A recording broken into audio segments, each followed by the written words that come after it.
Great skills again by him. Oh, marvellous goal by Lewis. Welcome to the Rangers journey.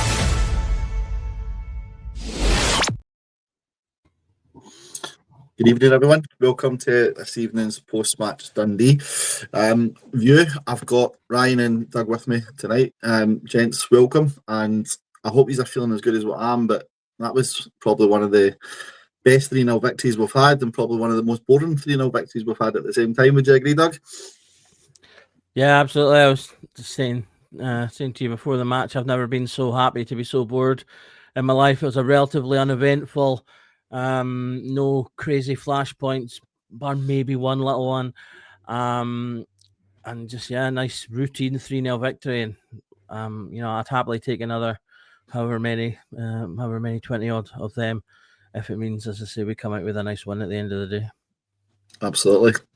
Ryan, what about yourself, mate? Was that an enjoyable one for you today? Enjoyable's a strong word. Enjoyable's certainly a strong word for it. Comprehensive, I think, is probably the easiest way to put it. Controlled. Didn't seem to kind of give ourselves any kind of real struggles or anything like that. It's kind of routine for pretty much everybody.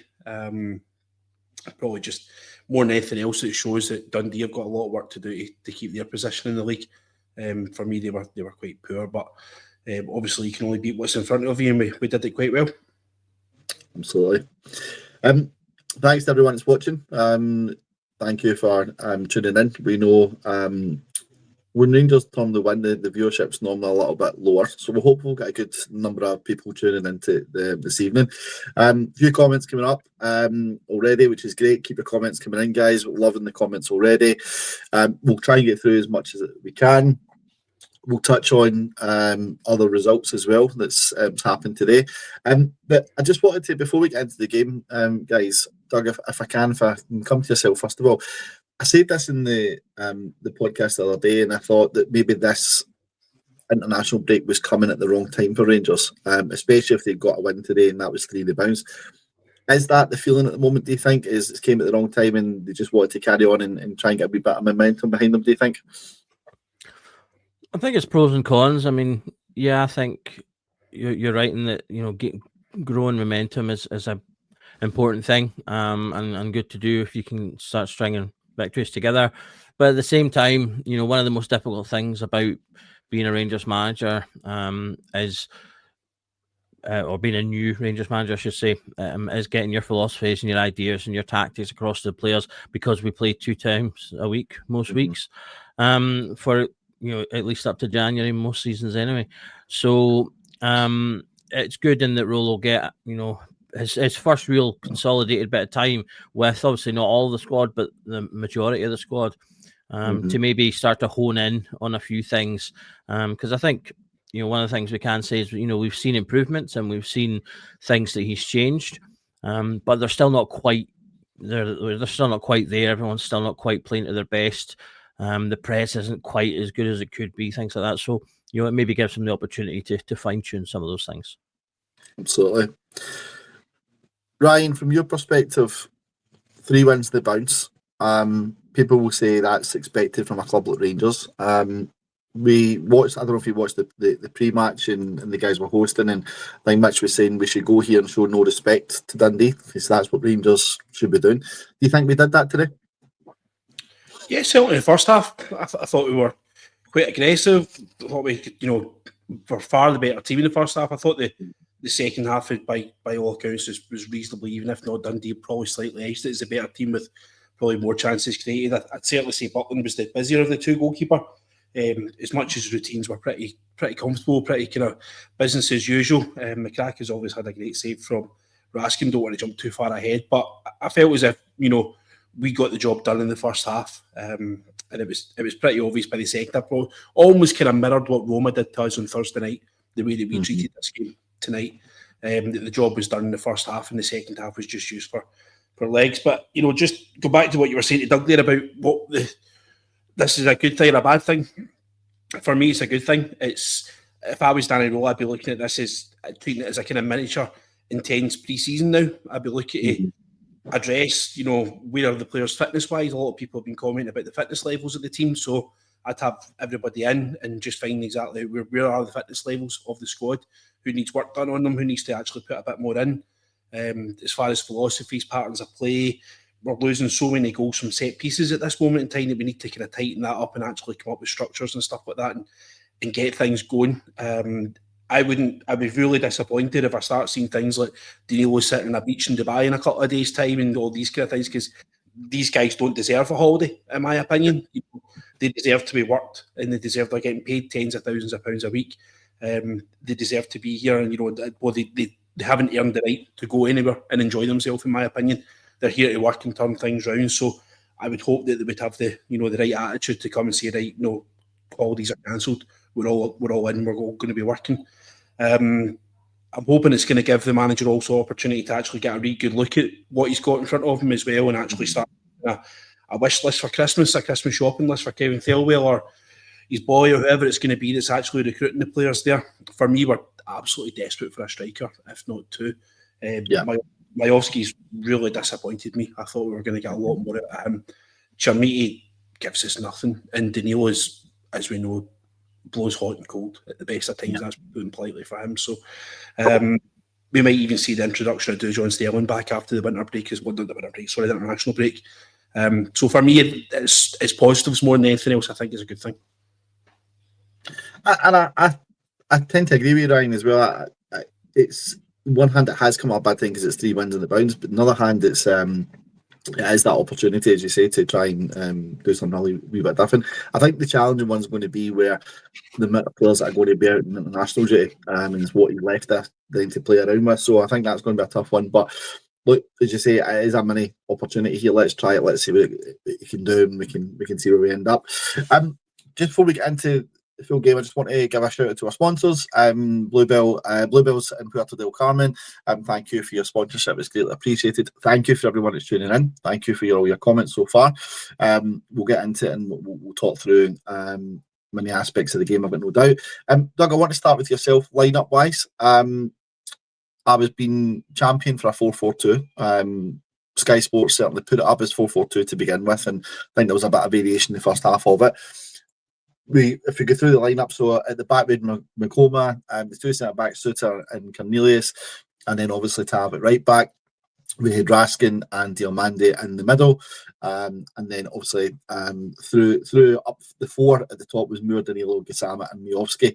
Was it a surprise for yourself, Doug, in terms of that starting lineup, seeing it go back to a back four again? Was that something you expected today? I didn't necessarily expect it, but at the same time, I don't think it's a surprise. I think one of the things I do like about Danny Rule is that he does change things up, and he's not afraid to adjust things. Which is something we've not had, I think, really since Gio. Gio was really good in game management, particularly obviously in Europe, at making changes. And I think Rule has shown himself, even when it's not necessarily changed the game in terms of going and bringing us to a win. Most of the time, I think he's changed games, and we've come out looking better for it. Mm-hmm. So, for example, the second half against Celtic, I thought, he made changes that were positive and forward thinking and attacking, rather than doing the more sort of traditional sitting in and trying to break thing. He really went for the game, and as a result, I thought we had a really good second half. Ironically, as we'll maybe get onto later, I'm going to criticise some of his changes today, but yeah. So I wasn't necessarily surprised, but obviously I think it's good that he can go into games and adjust the team depending on what he thinks the dangers are for that opposition, or indeed where we maybe can get opportunities by changing our system. I also think it probably plays a little bit towards getting the best out of certain players as well. So, for example, players like Gassama don't necessarily fit into the back three system quite as much, because they're tended to get put maybe at the fullback position or in a slightly more central position. So changing things around gives them the chance to see them in other areas of the pitch as well. Absolutely. Ryan, we've seen from Danny Rowe, he's not scared to change it, as Doug said. He does make significant changes, and we're probably expecting to see that today. There's a couple of ones I wanted to touch on, though. I think we've probably been saying in the past where he could have dropped out, and one of them was Raskin. We thought he could have maybe dropped out today. The other one I was keen in seeing what he was doing with was Moore. I thought Mikey Moore had a cracking game today, and he's got to come in for some praise because we've given him a bit of stick over the last few games. But those were the two interesting ones for me. What was he going to do with Raskin and what was he going to do with Moore? Was he going to keep Moore because his performance against Hibs and so on? What was your thoughts on those two? First of all, starting with Raskin, obviously gets his goal, could have had a second one. Moore obviously gets his goal, could have had a second one as well. What was your overall thoughts on both of those guys today, mate? A good game. I thought Raskin was so right. He's just got a wee habit of giving away wee silly fouls every now and again, Raskin. I think that's just part of his game in general. That it's probably just a thing that he'll mature with it because Raskin's still just a relatively young guy as far as that's concerned. So I think that's something that he probably needs to try and work on, is not giving away so many silly fouls, especially when we're renowned for not defending set pieces very well at this moment in time. So all we're really doing is just giving teams opportunities to load our box. So I'd like to see him kind of try and cut out the wee silly things that he doesn't really need and get involved in, and just kind of shutting down corridors and making them force the team to go backwards towards the defence or towards the goalkeeper, which brings their defenders out. Moore, I think, has turned a serious corner for us. I'm delighted to see him get his goal. I did say, I think it was one of the posts during the week, that he's now getting to the performance levels where he's really going to start making a difference for him now, and I think a goal will just take his confidence to a whole new level. I think today's going to be a right good platform for him. For me, it doesn't suit what we thought we were going to. I thought we were going to be signing a winger. He's not a winger. He's, by all accounts, he's just a busy player, and he's just going to go and play in pockets that he's going to go and cause damage. Like, don't think yourself as a winger. Just go where you think you're going to cause the most damage. If you think you're going to go into number 10, if you find space out wide, even if you want to jump in behind and look for the long ball, just go and do what you think is going to be best for it. And I think giving him that freedom that Russell Martin didn't is just basically bringing him the player that we thought we were going to sign. And you can certainly see there's a talent there. I think there was a comment earlier on it why we now see that Finlay Curtis wasn't getting in the team ahead of him. I think there's a lot of us. Yeah. I'll put myself in that box as well to say why we developing Spurs as 18-year-old players when we've got our own 18-year-old player on the bench who's a similar player. You can see now the boy's class. He's going to be a gem moving forward. I've no doubt that at some point in the future he's going to be a 50, 60, 70 million pound football player. I think there's a right good talent in there. And I'm glad that he's going to be here for the time that we've got him, and I think we just got to utilise him as much as we possibly can. Definitely right. I think a lot of us wrote him off at the start and how poor he was in some games. But you're right. I think the last few games we're starting to see what he's made of. I think, which is good. Hopefully, more of it's to come, and we can get some more out of him. You just don't want Scottish football to swallow these guys up. That's the last thing we want. So hopefully, we can continue seeing what he's doing. Let's get into the game then. First 15 minutes, Doug, Rangers absolutely dominated. I thought. Two goals, obviously, we got in the opening 15. Raskin, first of all, good corner, good header. We've seen that time and time again. If he get for a small guy, he can get on the end of those crosses, and I thought he done really, really well to get on the end of it. Rangers really at that point in time just had the game in their grip. Dundee didn't look as if they were going to do really anything special. How important, though, Doug, is it to get that opening goal, especially at a place like Dens Park? And obviously, we know what Dundee can do, but how important was it for us to start off well and really get that opening goal? Yeah, I think it's very important, particularly for the fragility that we've seen in this team. Getting that first goal can give you that confidence to push on, and I think that's what we did. Obviously, like you say, we get 2 goals in relatively quick succession in that first 15. So. It gave them the confidence, I think, to kind of push on and grow into the game. I say it was our first half, I think, that was much better than the second.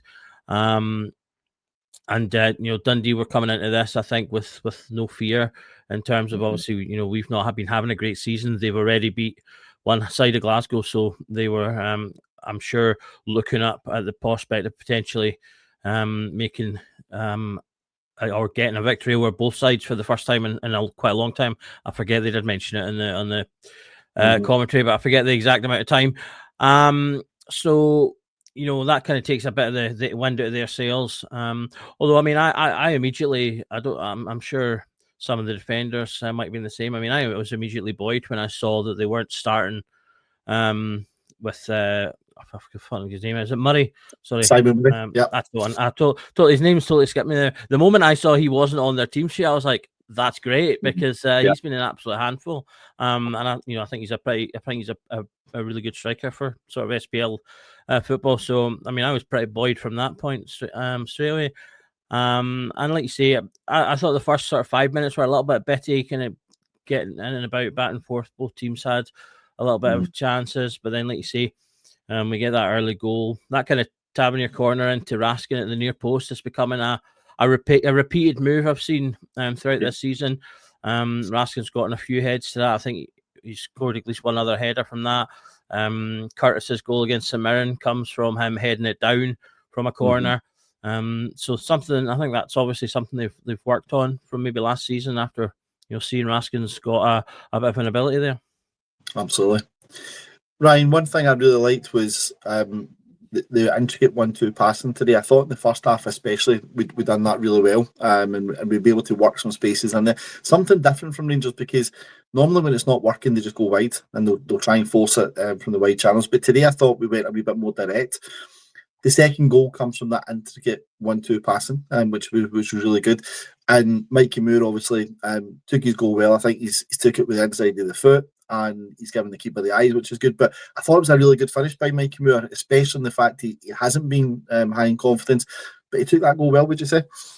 Yeah, just fantastic. I don't know if I would call it a 1-2, mind you. I think it was a wee bit fortunate. I think it was theirs. I think it'd be a wee bit generous to Danilo there, but at the end of the day, the ball's hit the back of the net. But it's probably just the early shoots of the flowers of what Darren Rowe's coaching is going to bring to the team, where you will see us getting up and getting these things, expecting the low block to be often against us. So you do have to work these kind of clever 1-2s at the edge of the box, where you do have somebody basically standing up front for you as a ball, who's going to let these the 1-2 from central midfield, and you see the shots presented himself, but in another day he might just 1-2 with the striker and then just clip it in behind for somebody like Gassama, Ant-Man, what have you, to try and nip in at the back post for a shot goal or something like that. So it just the more time that Rowe has with these players on the park, I think the more that we are going to see as supporters, and the better the team's going to get. And hopefully this is just another example moving forward of just ticking off boxes. There's a clean sheet again away from home.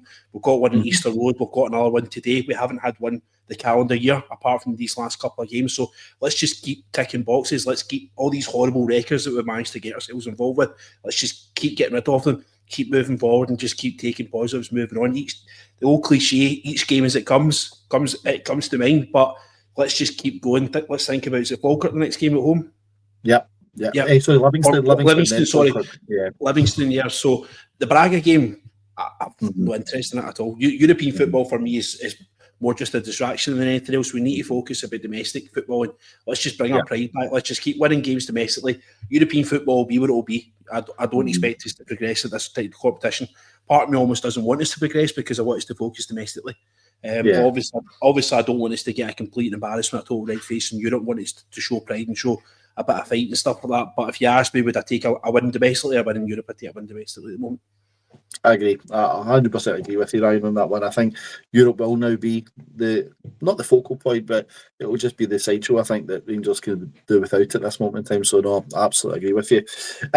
Doug, we got the second. Obviously, looking at some stats, as Ryan said, ticking off the boxes on this one. First time Rangers scored 2 goals in the first half since March, which was against Celtic when we won 3-2. I thought it was a crazy start, that one, when I heard that one today. But that just shows obviously how poor Rangers have been in first half of games, that we've not scored 2 since March. So I think getting the 2 was great. But look, we were treated to obviously since the second goal to then go on to the one where we should have scored the third. There was not really much happening in the game. We get to that situation, they score the third. Immediately, I'm thinking Mikey Moore's offside. That was my first thought on it. I thought that it could have been a shout for a handball. I think the ball had struck the arm in the lead up to it, but it's in against the body. If that's given against you, you're probably going crazy at that one. But we've seen them being given. Obviously, Mikey Moore, good finish again from a tight angle, I thought, from him as well, which was good. But you can see the situation. He straight away knew, or he thought he was offside. But then obviously, as crazy Scottish football is, Doug, VAR decides it's not him, it's offside. It's actually Diamonde who's standing in the eye line of the goalkeeper. And Matthew McDermott's called over VAR and he's asked to make a subjective decision. What's your thoughts on that one, Doug? Obviously, looking at the situation, we've not seen the lines for the Mikey Moore one, but we have to go and say it's offside. What was your overall thought in the whole situation, not just the subjective part of it, Mick? Well, I did kind of have that feeling of sometimes it feels like we score and they check everything to the nth degree, where all the players' shoelaces tied before that ball was kicked. But ultimately, when I sort of looked back on it again after half time, I think it ultimately shook out pretty fairly. I did question at first. I didn't necessarily think the deal caused any what's the word I'm looking for? Any disadvantage really, but when I looked at it again, the keeper does. I'll take the offside first. For me, I thought he was onside the entire time because there's a player kind of in the middle whose foot was slightly outstretched, and to me, I kind of thought it was either going to be like a tiny fraction or onside. The handball. Yeah, like I say, you've seen those given, but I would have thought it was harsh because I think it hits him kind of in the chest first, and then like his hand is quite close to his body, like you say, and it kind of hits his chest and then up and onto his hand. There's nothing a player can do about that, and so I thought that was fine. And then yeah, as I say, when I looked back at first, I thought, well, the players, the goalkeeper saves it, all seems fine. Where's the disadvantage? But look, when I look at it again, and sort of by the word of law, he has to take a foot to one side because Dio is standing right in front of him, and that's what then means that he then dives to his side rather than necessarily potentially having been in front of the ball where he maybe could have gathered it. So he has to then dive to his side, and then that's what obviously pushes the ball out to Moore. So you can argue, that therefore that has interfered with the play from an offside position, and so by the rule of law, it's the correct decision. Part of me still thinks it's a little bit harsh. I mean, he saves it, so where's the disadvantage?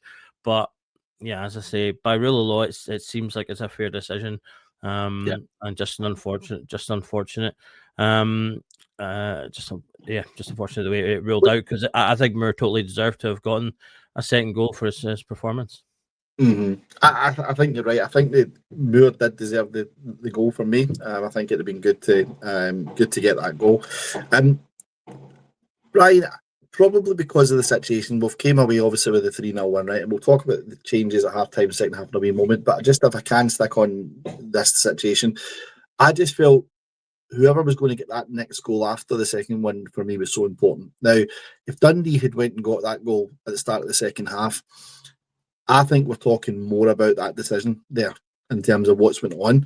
I think the fact that we've only won the game 3-0 and everyone's okay, we're not really talking about it much, but it's those decisions, although it's subjective, it was very subjective, but those decisions can change things quite significantly, can't it? Because if Rangers get that goal 3-0, the game's over at half time, but if Dundee come into the second half, get another goal, it's game back on again. And you just never know at that point. And it was one of those ones you can see Butland in the second half with some of the chances Dundee were taking was really frustrated because time and time again they were getting the chances. Is that one of those scenarios for yourself that can absolutely change games, and that's where it has to be letter of the law rather than a subjective decision, and from what the commentators were saying on it? Yeah. I think the commentators are obviously speaking with their blue glasses on, right? And I'm maybe not the best person to ask this question, but I'll come at you with two answers with it, right? First of all, I thought Matthew McDermott got it absolutely spot on. I don't think it was a handball. I think the ball's travelling upwards, and I think it's kind of going towards it, and I can see why the guy's kind of turned away. At the end of the day, see if his arms weren't there, the ball's going to hit his chest, so he's kind of on here, on his body. So it's not like he's put his hand out the way, and it's out with his silhouette, if you want to call it that. So it's the consequence of his arm not being there, and the ball would have went towards the net. So for me, it's not a penalty kick. Diamandi's obscuring the keeper's view, and like Doug said, the fact that the keeper did save it, however, if Diamandi wasn't there, could have been down and actually held it. He's offside. For me, I thought McDermott had a good game today, and it pains me a little bit to say that, but we've been really, really harsh on referees over the last kind of week or so. So we've actually got to give a wee bit of credit when credit's due. I thought McDermott handled the game today. There was maybe only one decision where I think it was Ant-Man in the second half, maybe about the 80th minute, skinned a few players in there, and he's probably looking for it because he's got 6 Dundee players around him and he's not really got an option. That's probably the only way I thought that was probably a foul and you've not given it. But by all accounts, I thought the wee guy had a decent game today. So we've got to give credit when we're being as harsh as what we are towards Walsh. So sometimes got to be, towards it. I thought he handled me absolutely fine. The pace of the game was okay. He didn't get himself involved in anything ridiculous.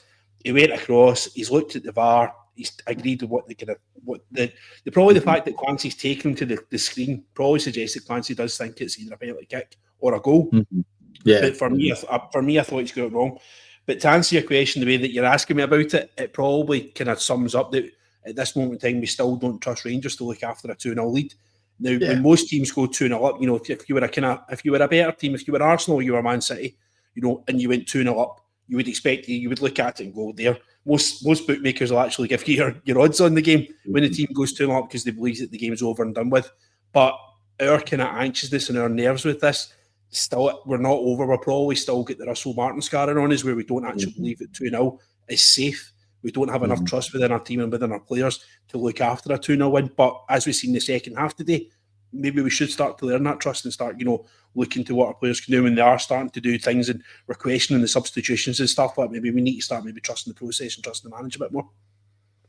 It's a really good shout. I think the battle scars are still there and they're going to be there for a long time from Russell Martin, I think. It's a really good point you make around trusting the process. And I think when you look at that, Dundee didn't really have too many open chances. It was very straightforward for Butler in the second half. Before we go on to that in a wee bit of detail, let's talk about the changes, Doug, if we can, that was made. He's brought 3 on at half time, which I thought was a strange one for the fact that we're leading the game 2-0. I thought 3 changes at that, maybe 2. Worst case scenario would have been what he'd been looking at. He's brought on Barron, which nobody could probably argue with that. Barron's done really well over the last few games. He's came in there. He's brought on Asgard and he's brought on Chermiti. Now I think the argument is Asgard and Chermiti. You're thinking bring them in. Hopefully one of them or 2 of them get a goal, get the confidence up, send the fans home happy. Let's start with Asgard first of all, if you can, Doug. Is it just me, or are we just not seeing it with this guy at the moment? I know he's obviously had a good goal a few weeks ago against Dundee United and things, but what's your overall take on Asgard? Because I'll be honest, my opinion is I don't see it at the moment, and I'm really, really struggling to see whether this guy will turn out to be a really, really, really good Rangers player or not. So I'll ask you about Asgard first, and then Ryan, I'll come on to you about Chermiti if that's okay, and you can let us know what your thoughts are on those 2. Yeah, I sort of hinted at it earlier. I was a little bit, with how things turned out. I thought the changes at halftime were a little bit disruptive to the flow of the team. I do think the 3 players that he took off were none of them were having particularly good games. So I don't think that I don't think it was wrong in any way per se.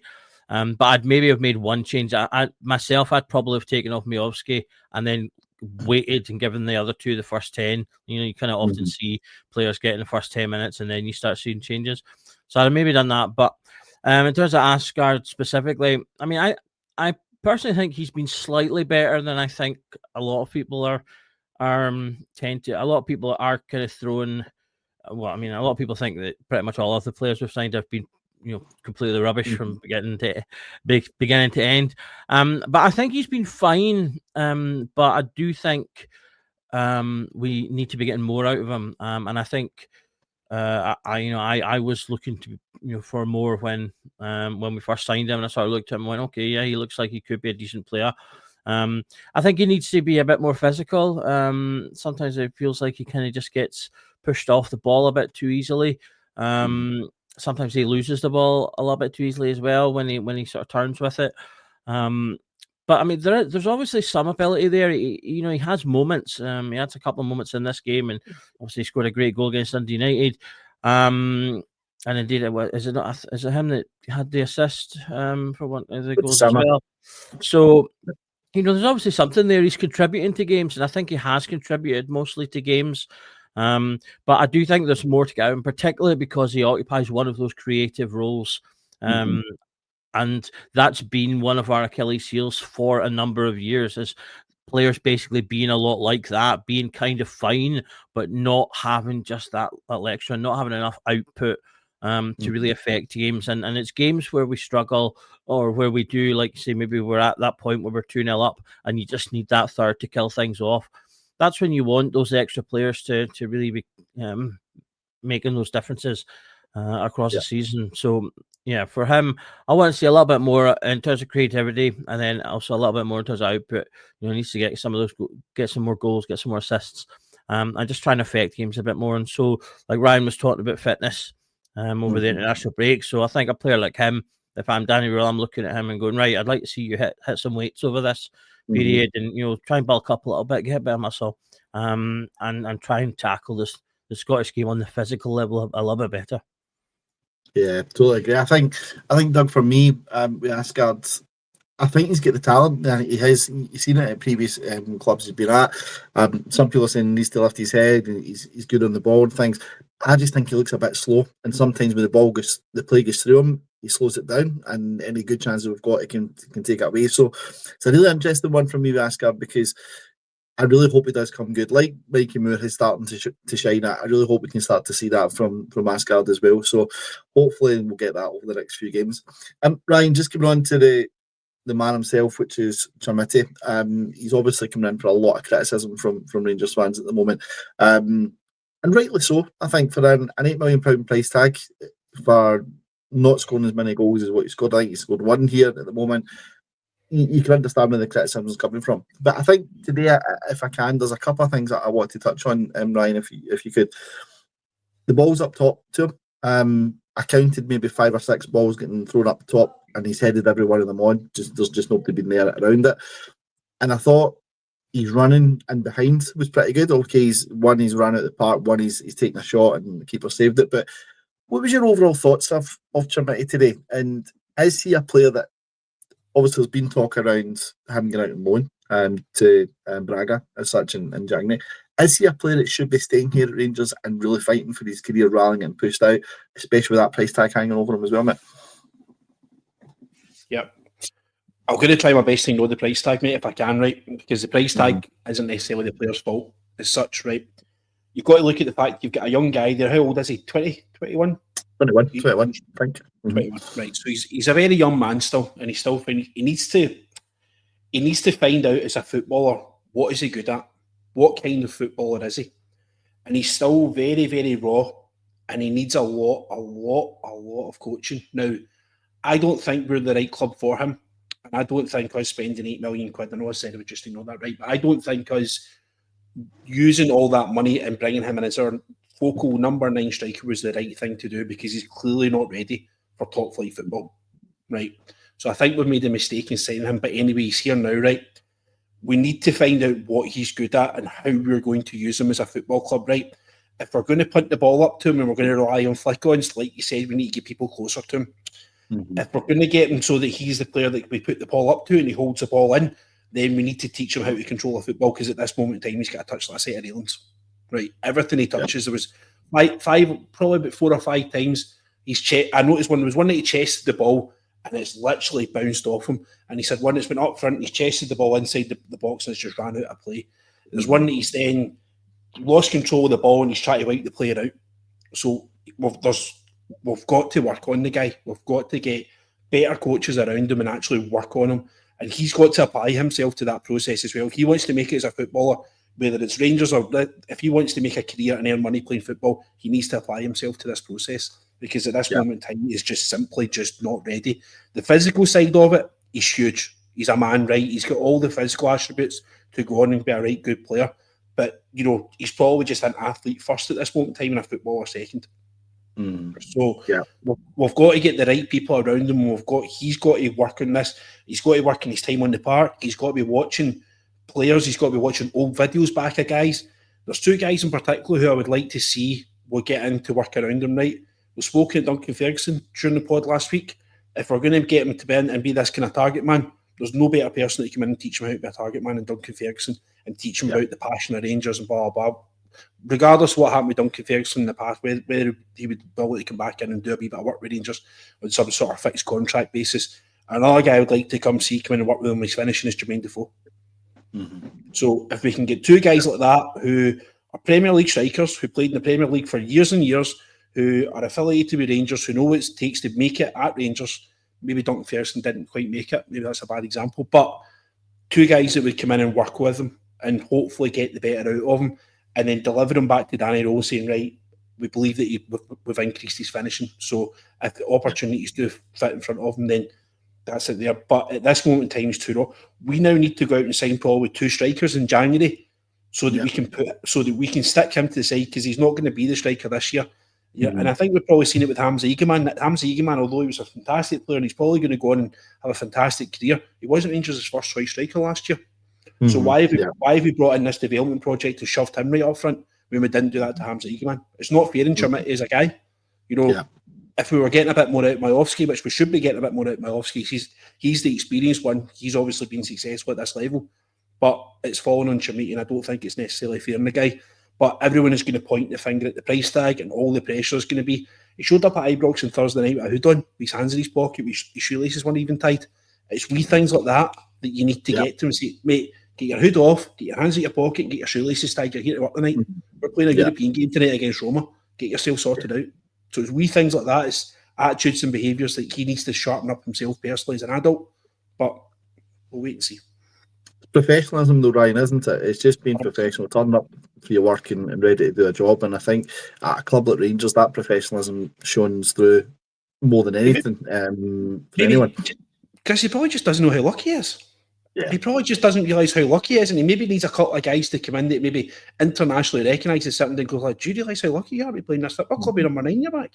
Yeah, come on. So opportunities like this won't come again to you. See if you don't make it here, chances are, there's a comment earlier on, you're going to be playing for Oxford United in a few months' time. If you don't sort yourself out, you need to come in here and you need to apply yourself better.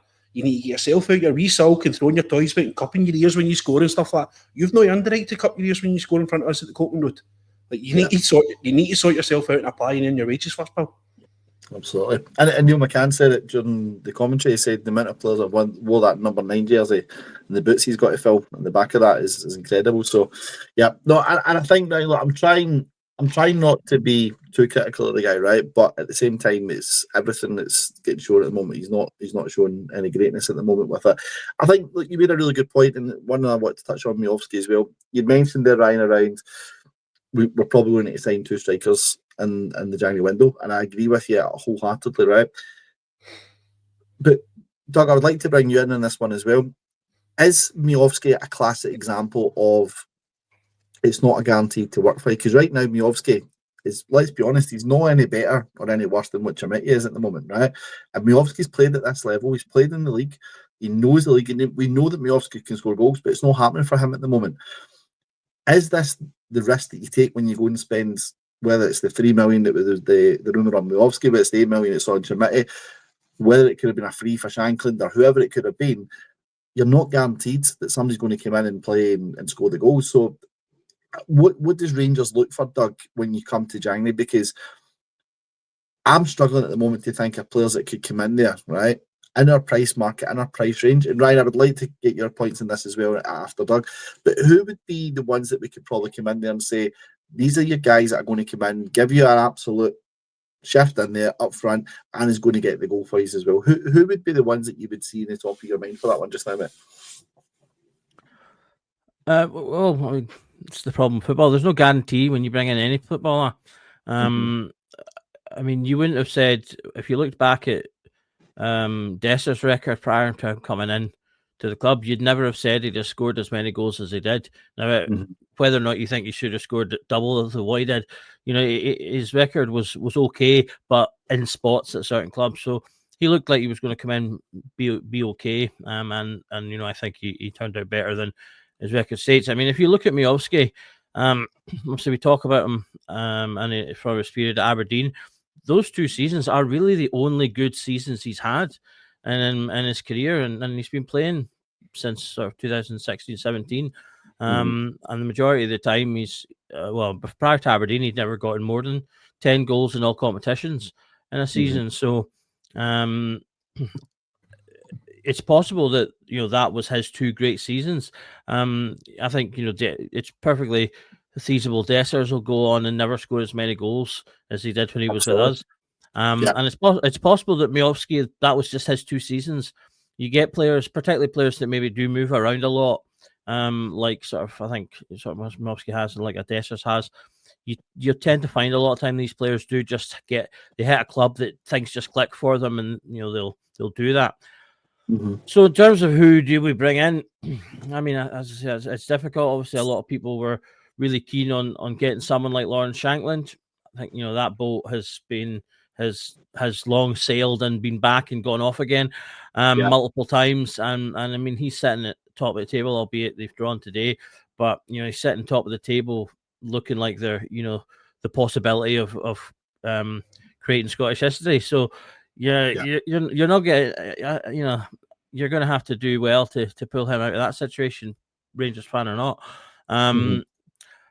I know people are keen on Hart's other guy as well, but I mean, it's still early days on someone like him. So the answers I don't really know.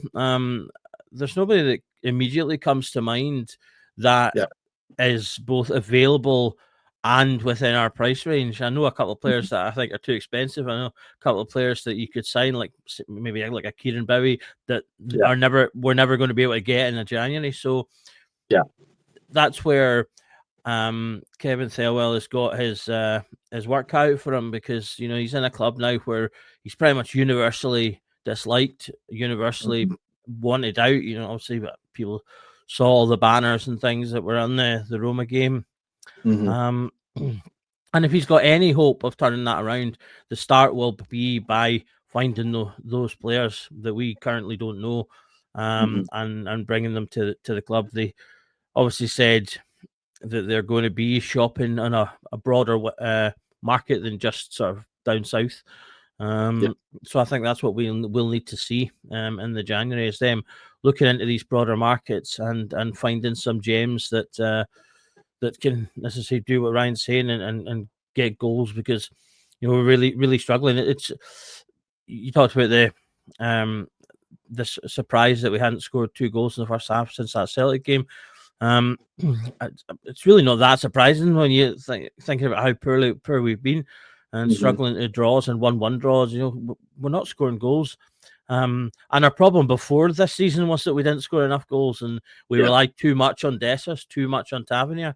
And so when you get rid of Dessers and also Egerman and Cherney, who are our other major scorers, and you're then relying on a Tavernier that's another year older, that little bit slower, we really do need to start getting some hits on this on our recruitment, because if we don't, then we're going to just continue to struggle. Absolutely. Brian, I think this is where the frustration then comes in, from the fact that we don't have players firing all cylinders, whether it's wingers, creative midfielders, or even more strikers at the moment. None of them are doing it. With Rangers, you would normally find that if your strikers are not doing it, you would have the backup from a winger or a central midfielder or attacking midfielder, or you would even maybe have the backup from a young homegrown player coming through, and someone who gives the fans a little bit of excitement and maybe try and scores a couple of goals or whatever. But we don't have any of that at the moment at Rangers. Nothing coming through. I think Josh Gentles was the only one that came through, and then he's obviously been put out on loan as well. But is that the frustrating part at the moment, Ryan, that there isn't someone there? And I think the likes of Miovski and Chermiti and Danilo, those guys to an extent, they know there's no one else there at the moment. So if one of them's having a bad day, the other two are in, or if the other one's having a bad day, the other two are in. There's nothing there to push them at the moment, I think. And is that, obviously it's an issue for Rangers, but from their point of view, is that the thing that's lacking, do you think, in terms of giving those strikers the kick up the backside they need to go and perform week in, week out? Yeah, but that's probably exactly. There's nobody out there that's desperate to rip their jersey off, and there's nobody, truth be told, that deserves to rip their jersey off. We've sold Dessers and we've sold Egerman in the summer, and we've downgraded dramatically. The recruitment in the forward department's been nothing short of deplorable. It's shocking how bad it's been. Even last club Cherney, with the amount of goals that he scored for his last season, that you look at just between Cherney, Egerman and Dessers there, and there's nobody out there. All 3 of them had their faults. Cherney was wildly left-sided. It was unbelievable. I thought it only took a team a few minutes to work him out that he was so left-sided, but he still done the damage and he still got the goals. Dessers, if he was prolific, would have scored 50 goals this season rather than the 25 that he scored there. So it just shows you what you've got and what you wish for. You know, that how many of us were given pelters. Dessers was the laughing stock of our group chat. If it wasn't for Big Mitch, you know, they're taking the down as much as possible. So it's scary, but you know, it's as far as who's out there and who's available to them. Probably the one thing that we do have in our favour is that this is a World Cup year, and I dare say there's a few people that are sitting on the periphery of the World Cup squad that will be desperate to try and get, you know, book their place so they can go and play in the World Cup in North America. And maybe we could give them that platform that they could just go and catch the eye to do that. Ibrox is a great place to come and play football if we're being nice. You know, if the fans aren't too much on your back, it can be a terrible place to come play your football in times. But, you know, there's no better place to come play when things are going right for you. So it would be a great platform, you know, for somebody that could maybe just come in and, you know, give us 10, 15 goals or something like that, you know, between January and May. Could somebody come and do us a favour, you know, that's desperate, that might be mutually beneficial for both parties. But it's just getting out there and finding them and offering them more than what other people will, because guys like that will have, you know, lots of suitors that will be looking to go and take them on. But I think that's something that we could maybe do. We don't need to necessarily go and spend a lot of money, but what we need to do is go and find good calibre talent. Absolutely. Just getting back to the game again, we had the situation. So second half was really poor, gents. I think compared to what we seen in the first half, we didn't see as many of the 1-2 intricate passing from Rangers. There was a wee bit of it as the game wore on, but there wasn't the same passing level as there was in the first half. I think Rangers were strolling at certain points in time. Dundee had a 15-minute period towards the middle to end of the game where I think the possession was nearly 80-20 was the possession for them without really doing much. And I think I touched on it. Jack Butland was really frustrated with some of the crosses that was coming in, the chances that they were able to get. That's obviously for me where I was talking about the piece where if you get that goal, Dundee gets a goal, we really are nervous at that point. Anything could happen there. But I want to give a shout out to one that I've really criticised over the last few games, and it's John Souttar. I thought John Souttar today dealt with everything like a defender should. And I don't want to get too ahead of myself because I don't think he was spectacular by any means, but I thought John Souttar, anything that went through him today, Doug, was really on the money. He was clearing his lines. He wasn't taking any chances. I thought, for me, if you take away Mikey Moore, John Souttar would have been the man of the match for me today. What was your overall thoughts on him and the defensive display you've seen from Rangers today compared to what you've seen previously? Yeah, I thought we were defensively solid today. Dundee didn't really have any really strong chances. I don't think we restricted them from hitting mostly from distance. And pretty much every one they took just went straight down Jack Butland's throat, and I think, you know, it was pretty much bread and butter for him. So from that perspective, I thought we did well. I also thought Magoma had one of his best defensive performances today. The lad, I forget the guy's name, but I think he's on loan from Sunderland. I think it was Swansea. You know, he's got the most assists in the league. So he was going to be a dangerous player, and I thought he kept him pretty quiet. There was a couple of times in that second half where he was kind of resorted to having to just swing a ball in, and it was just going high and out. And so I thought he did pretty well. Obviously, Cornelius, he was obviously loving life so much he wanted to stay on, despite the fact he was injured. And I quite liked as well. We talk a lot about leadership and things like that over the last couple of years. When he was sitting there seeming like he wanted to stay on, John Souttar was quite very clearly, "No, you're injured, go." Yeah. Which I think was the exact thing that you should be doing, because, you know, we're 2-0 up, we're pretty comfortable in the game, and you're one of our better defenders, so you get off right now, because I don't want you staying on and then taking another wee dink because a defender attacker thinks, oh, he's looking weak on that right foot. It gives him a wee knock, and that's him out for weeks instead of maybe has a couple of days. So I was happy to see that. The only downside was that it annoyed me because I was like, oh, yeah, we're getting to see Cameron. And then that got kiboshed. Although that ended up turning out okay as well. But anyway, back to the defensiveness. Yeah, I thought Suter was good. I mean, I personally think John Suter gets a lot more grief than he deserves. Yes, he makes mistakes. He's really poor sometimes with the ball over the top of his head.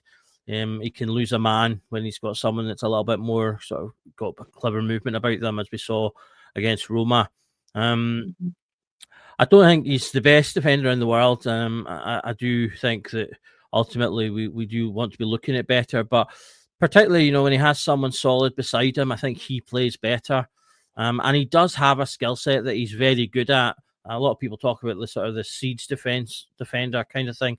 And he's excellent at that kind of role. And, that's why he tends to excel, for example, with Scotland when Scotland are under the cosh and things like that, because he does that kind of thing very well. And I think that's largely why we probably signed him in the first place, because he was doing that kind of thing for Hearts. He had a match against us just before he came over. In fact, I think was it the cup semi? It was a Scottish Cup final, mate.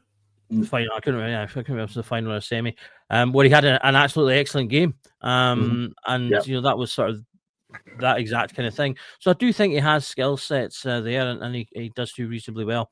But as I say, when the defense as a whole isn't playing well, he's not good enough to help bring levels up around him. And I think for the John Suter, someone asked in our group chat, why is John Suter always getting picked? And it's because he's probably ultimately still our best defender. You could maybe start sneaking Cornelius into that. And he's obviously the vice captain, so he's kind of the main man in that back four alongside Tavernier. And so I think, what we really do need that player that is that little step above, because you want that player to be the one that helps to lift those around him when we're struggling. And he doesn't really have that, I don't think. And so obviously when the defense is poor, quite often he's poor as well. So he does like that. But yeah, let's say solid today. Back four, as I say, we're all solid, I thought. Tav didn't really seem to get himself in any defensive muck-ups either. So yeah, it was a good performance, and something that's positive as well, because obviously we went to the back three because we were struggling so much with a back four. So going back to a back four and seeing them perform well is something good as well. Because again, it just gives us those more options moving forward. And I think, Doug, as well, Ryan said it earlier on, great to see another clean sheet from Rangers as well. That's 2 bounce away from home. Two tough venues as well. You know what I mean? That's a really good thing on that one. So, no, it's been great to see that. Ryan, just come on to the third goal. As Doug said, JD was probably lucky to be on the park as Cameron was due to come on. It'd have been great to see Cameron because we've not seen enough of him, I don't think, personally, myself. The Gassama one, look, I want this to be a kind of positive. I'm trying not to be too critical of these players, but if you've heard me in previous podcasts, Gassama's one that I've not been a big fan of over the last few games. I didn't think his work rate and his effort has been there. Is Fitbit saying though, Gassama and Cornelius the only two today who really stood out for him, and it's all about opinions with these guys, but he took his goal well. I thought Gassama. I thought it was a good finish. And again, another player we've talked about, Asgard, getting an assist with that as well. He did have a good finish, but it's the frustrating thing, Ryan, for you and probably most Rangers fans, that we're not seeing enough of this from Gassama week in, week out. He's shown us flashes of what he can do. And I know he's still settling in and things like that, but is that the big frustration with Gassama, in that he's not shown it enough game in, game out? It's always coming in wee pockets here and there. Yeah, I think so. And I think he's probably suffering a lot of what Ryan Kent used to suffer from as well, where he's identified as a kind of target man and teams will tend to double up on him. And I think he's struggling to handle that. He obviously plays on the left-hand side and likes to kind of get the ball out and go on his right foot and get a shot away. But what you probably find is that they're trying to push him down the wing, and he's been forced down the wing because he can't cut back inside because the second guy's standing there waiting just to take the ball off him. So I think Rose probably hasn't used him that well either. You've seen him grow up at the right hand side. He's not that effective on the right hand side as on the left hand side. Although in saying, I think that was it the European game during the week there, I thought he got to see on a couple of half decent positions when he grows. But on another day, if we had a half decent strike or something different might have happened there. But I think that's probably where he is kind of suffering. That we do need maybe somebody to help him. And I think an overlapping fullback, if McComa would get a bit more confident to actually go up and help him a little bit more, might help him in that respect. But we've just got to be patient with him. We just need to make sure that he doesn't turn into another Rabin Matondo, because we had hopes of Matondo when he started like this, that, the pacey winger that would cut in and have the crack at goal. Matondo had that. And all of a sudden he's just basically turned into, a salary thief more than anything else, being totally honest. I know that's really harsh on Matondo, but that's effectively what it is. He's a drain the bank balance of the club at this moment in time. So, but I think Jerry's he's a great talent. We just got to kind of use him a little bit more and just help him a wee bit more. And even just when you're touching about Asgard there, if you take Asgard, I think probably when you're talking about players who don't have anyone to challenge them, when you're talking about the strikers, Asgard does, and Cameron. So Asgard needs to pick his socks up quickly, because we're all chapping at the bit to see Lyle Cameron come into the team. All the fans are calling for it. We were wanting to see more of Lyle Cameron. Asgard needs to get his work rate up. He needs to improve what he's doing when he gets the minutes on the park. But if you'd said to us, think about where Mikey Moore was 5-6 weeks ago, there was people in the chat calling him a pub player and saying he wasn't good enough, and calling for us to send him back to Spurs and questioning if we had contract obligations to play him and stuff like that. Now he's probably our best player today. So you never know, in 5-6 weeks' time, Taylor Asgard might be that guy. Just something might just help him just turn the corner. He had a great goal against Kelly. We need to see more of that from him. But Gassam is just somebody I think we just need to be a bit more patient for. I think we need to help him more, because it's obvious that teams are doubling up against us and really kind of pushing him hard. And it's flattering him. It's a compliment to him that teams are doing that against him. But I thought he took his goal well. I thought that'll kind of give him something to work with over the winter break. I keep calling it the winter break. Sorry, the international break. I hope you're right. I really like Gassam, and that's why I'm trying not to criticise him too much, because I think it's a shame for him, because you're right, there is a few teams doubling up. I think we've seen it in a few games where there were 2-3 men on him at any given time, because they know he is that dangerous. So definitely something he needs to work on, I think, over the upcoming international break, and we can see where we end up. But I think, gents, I know we've had a really good discussion on the game overall. We've had lots of comments coming in. I think it's been fantastic. So thank you for all the comments that come in. We're trying to get up as many as you can and touch on some of the points you're talking about. One thing I just wanted to, if we can, just finish up with, just touch on, is the Danny Roll effect, right? Danny Roll has come in, and that's 3 wins on the bounce from a league perspective. Obviously, the unluckiness in the cup game, and then obviously with the 2 defeats in Europe. We've all said the league's the bread and butter, right? And that's the one we now want to go, and we're starting to see a wee bit of momentum there. One of the things I wanted to touch on, Doug, was his relationship with the fans. I've seen it after the game, and how the fans have taken to him and stuff. And obviously, it's very, very different to what the situation was with Russell Martin. My question to you both, and I'd really like to hear both of your points on this before we finish up tonight, but is the Danny Rowe effect, in terms of the relationship he's got with the fans, is it because of how bad the situation was with Russell Martin and the fans are just taking to him because we need that figurehead to take to? Or is it because the fans can see this guy's got something about him and he could take Rangers to places where we want to be and where we should be? What's your thoughts on Danny Rowe overall, Doug? Yeah, I mean, a little bit of both. Mostly the latter, though. The Russell Martin era was just so horrendous. Everything that could possibly have gone wrong went wrong under Russell Martin. We were appalling. We started off poorer than we have done in decades. The players that we brought in weren't performing. Just everything was absolutely atrocious. So I think unless you'd have had to have gone a long way to have not improved from that in some degree, and therefore, the fans would have picked up a little bit. But the thing that Danny Rowe has done is I said it when he came in. He got a lot of really good quick wins, things that I think Russell Martin could have maybe considered to have helped himself. So, like the things that some people think they matter hugely, some people think means nothing. The suit and the brogues, he had them on straight away. He immediately said he was going to be wearing them pitch side.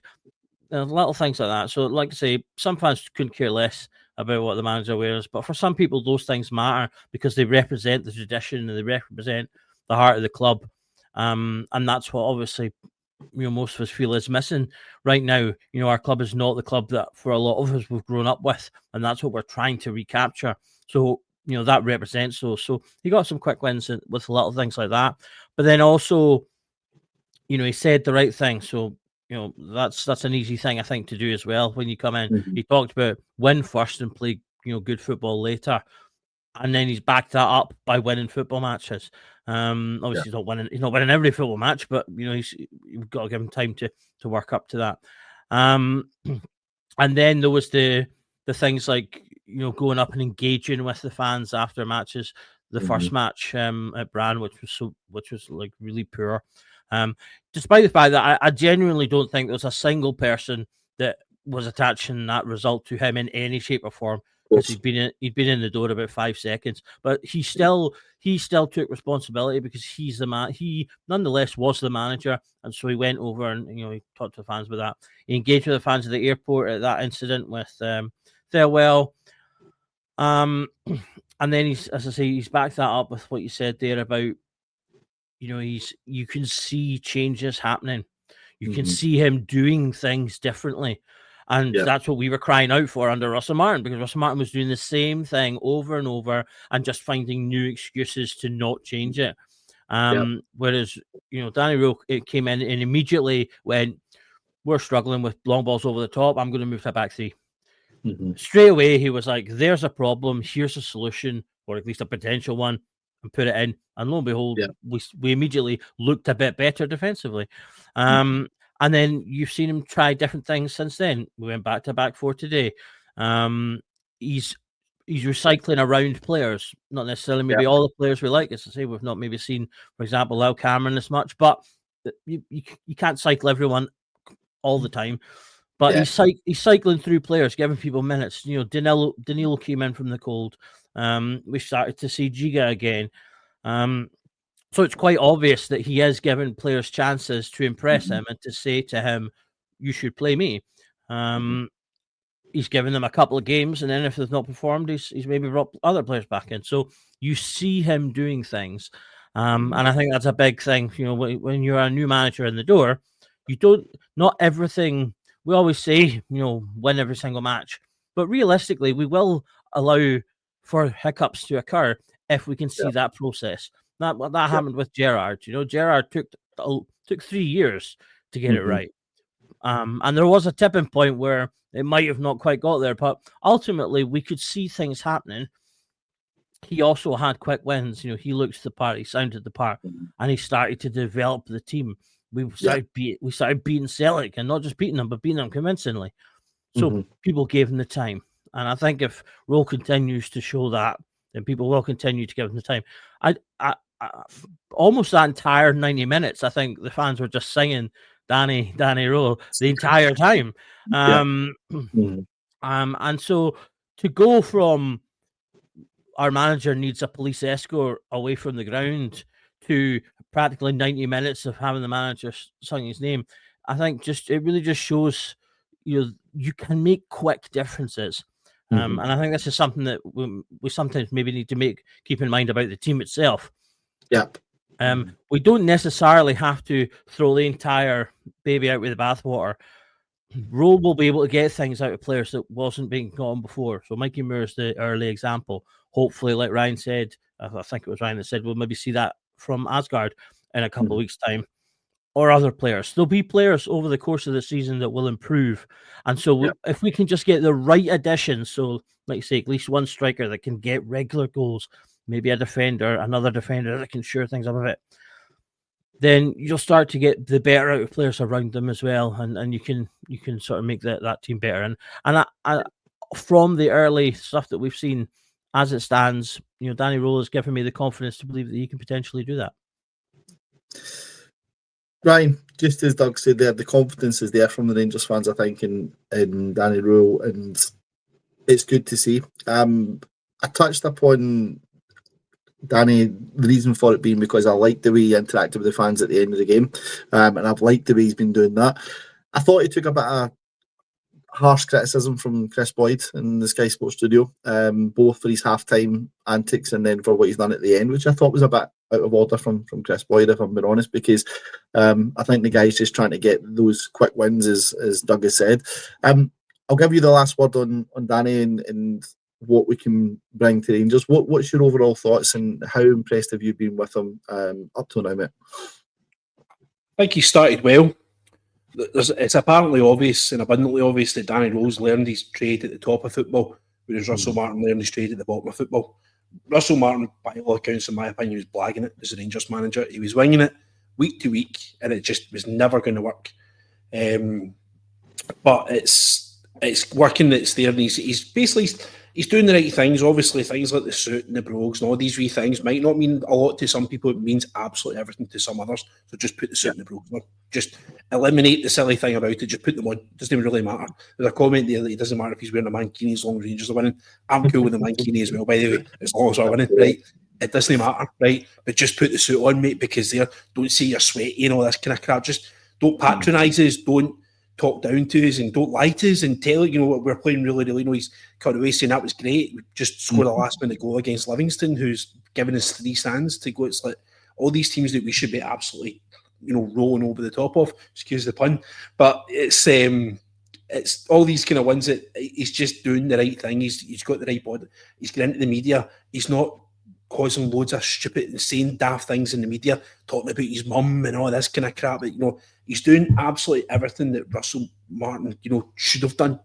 Just ease your way in, don't make ripples, just do the right thing, go out and win football games, and just get better every single week. And ultimately, at the end of the season, hopefully you get that silverware in your hand.